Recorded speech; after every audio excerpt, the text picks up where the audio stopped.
Welcome to the Theology Made Podcast. I'm Jordan. Today, we're looking at the devil's pitchfork, the theological trial of the fork.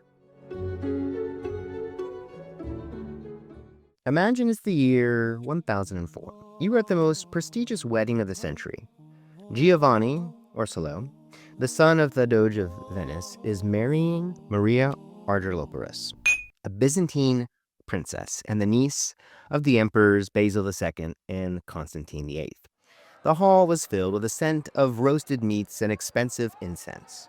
But as the feast begins, the music stops. The local clergy aren't looking at the bride's dress or the groom's crown.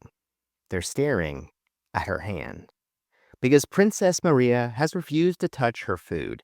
Instead of using her fingers, the natural tools provided by the Creator, she pulls out a small, double-pronged instrument made of solid gold. She stabs a piece of meat, lifts it to her mouth, and eats. To the onlookers, this isn't sophistication. It's an act of war against the natural order, an insult to God himself. So who was Maria? Before we dive into the theology here, we have to establish some history. This isn't a legend. It's recorded by the Benedict hermit and future saint, Peter Damian. Maria was a product of the Byzantine East, a culture that was at the time centuries ahead of the West in terms of luxury and technology. In Constantinople, the fork had been used by the elites since probably the 4th century. But to the Latin West, which was still recovering from the collapse of the Roman infrastructure, this was Eastern decadence. The trial of the fork didn't happen in a courtroom. It happened in the aftermath of a plague. A few years after the wedding, Maria contracted a horrific disease. Her body literally withered away. Peter Damian, writing in his work, didn't see this as a biological tragedy. He saw it as a judgment. He wrote, "Such was the divine judgment on her luxury. Her body was entirely consumed by a cruel wasting disease. Her vanity was turned into stench." If you're looking for someone to write your obituary, may I recommend Peter? And here was Peter Damian's argument. God gave us fingers. To use a mechanical bypass for something as fundamentally as eating was to tell God that his design was inefficient. Now, why did the medieval mind find a fork so offensive? And we have to understand their view of the imago Dei, the image of God. In the 11th century, the human body wasn't just a biological vessel, it was a sacred map. St. Augustine and later Thomas Aquinas argued that the natural law was written into our very limbs. Eating was seen as a communal, quasi-sacramental act. To touch food with your hands, you were engaging with God's providence directly. And just as the church was weary of anything that sat between the soul and God, the naturalists of the time were weary of anything that sat between the man and the meat. But there's also a visual reason it was feared: the pitchfork. In medieval art, the fork tool belonged to two groups: peasants and demons. For the peasants, the pitchfork was for hay and manure, the lowest of the low. And in the emerging Dante-esque depictions of hell, the fork was the tool used to poke and prod the damned. For a princess, to bring a miniature version of a manure tool or a devil's tool to a holy feast was a subversion of social and spiritual hierarchy. Now, after the death of Maria and the scathing divine verdict from Peter Damian, the fork effectively vanished from Western European tables for a few centuries. If you were a king in France or a bishop in Germany in the year 1200, you ate with your fingers, a knife, and perhaps a piece of stale bread called a trencher as your plate. But in Italy, something was simmering, or should I say, boiling. It was the macaroni factor. The great trial of the fork hit a logistical wall in the 14th century because of the rise of dried pasta. Historical records from 14th century Tuscany show a spike in the production of small, two-pronged wooden or iron spikes. Why? Because the theology of God-given fingers met the reality of slippery, boiling hot noodles. Slippery pasta like lasagna or macaroni was nearly impossible to eat with hands without looking like an animal or burning yourself.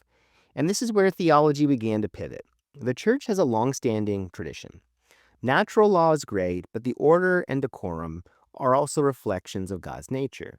And by the late Middle Ages, a new argument was emerging. If the body is the temple of the Holy Spirit, shouldn't it be kept pristine? The old view said using a fork, it's an insult to God's design, i.e. fingers. The new view, shoving greasy, sauce-covered fingers into a communal bowl is a violation of the dignity of the person. So the fork was essentially rebranded.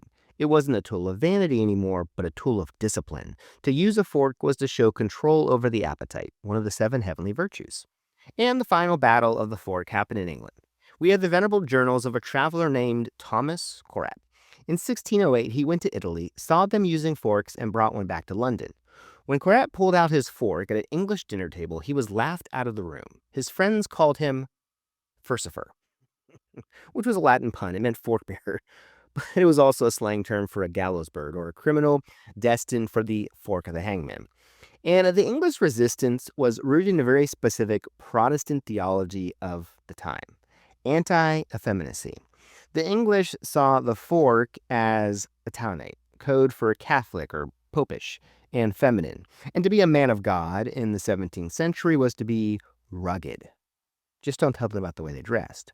And using a fork was seen as a Frenchified luxury that weakened the national character. One preacher famously mocked the tool, saying, "Why should we touch our meat with a fork when God has given us fingers?" So for 700 years, if you used a fork at all, it had 2 prongs. It was essentially like a miniature harpoon. It was great for spearing a chunk of venison, but it was terrible for scooping. If you wanted to eat peas or grains, you were back to using your knife as a spatula or, God forbid, your fingers. And in the mid-18th century, a 3rd and eventually a 4th prong began to appear. And it wasn't a design choice, it was more of a reflection of the Enlightenment. The medieval church viewed the world as a place of penance. Rough edges and difficulty were good for the soul. The world is a great clock designed by a rational creator, and our job is to improve on nature. A 4-pronged fork, it's a more perfect tool. It allows for the scooping of small grains, representing the mastery of the material world. By the time we hit the 1800s, the trial of the fork had been won so decisively that the church flipped its position entirely. Enter the Victorian era. This is where cleanliness is next to godliness. Became the law of the land. The fork was no longer a sign of Byzantine decadence, it was a weapon against sin. Eating with your hands was now recategorized as animalistic or heathen. And it's why Victorian sets have 20 different forks. Oysters, pastries, fish. Each one represented a discrete virtue. A specific way to handle God's bounty with maximum decorum. And when 19th century missionaries went to Africa, Asia, or the Americas, they didn't just bring the gospel, they brought the canteen of silverware. They argued that to be a Christian gentleman or Christian lady, one must sit at a table and use a fork.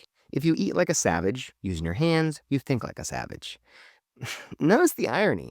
800 years earlier, the most saintly man in Europe argued that using a fork was what made you a savage in the eyes of God. And before the 1840s, a fork was a handmade luxury. But with the invention of electroplating, silver forks could be mass-produced for the middle class. The fork became the ultimate middle-class sacrament. It was the physical proof that you were a person of order, reason, and faith. We wrap up where we began. In a cold church, a saintly man looked at a gold fork and saw the end of morality. Today, if you go into a restaurant and they don't give you a fork, you'd probably call the health department. The trial of the fork proves that theology isn't just found in dusty books or grand cathedrals. It's found in your kitchen drawer. We're constantly negotiating what it means to be human versus animals, natural versus artificial. Yesterday's heresy becomes today's hygiene, and tomorrow, who knows what natural thing we do today will be seen as monstrous by the saints of the future. The tool that was once the devil's pitchfork became the standard of the saintly. The trial of the fork reminds us that what we call sacred tradition is often just cultural habit. We too often mistake our comfort for God's commands. So next time you pick up a fork, remember Maria. Remember the divine plague that was supposed to have killed her for her vanity. And remember that sometimes the things we call demonic today are just the standard of tomorrow.